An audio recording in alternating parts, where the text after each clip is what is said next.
Chairman PTI barrister Gauhar ने वाजे किया है कि बानी आग लगाने के लिए नहीं, अवाम को हुकूक देने और अदलिया को आजाद कराने के लिए बाहर आएंगे।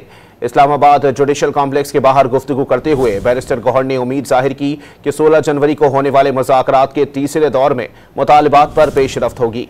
बानी पीटीआई की रिहाई के मुतालबे से पीछे नहीं हटेंगे।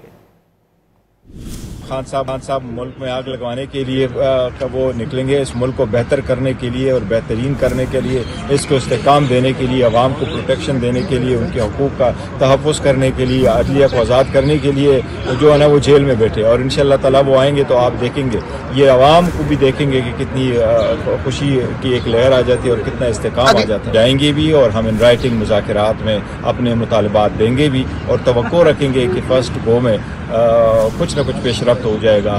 कमीशन की बात हमारी अपनी जगह, एक लिमिटेड पर्पस के लिए हमने ये रखा है और जहाँ तक असीरान की मुतालबा है उसमें खान साहब का शामिल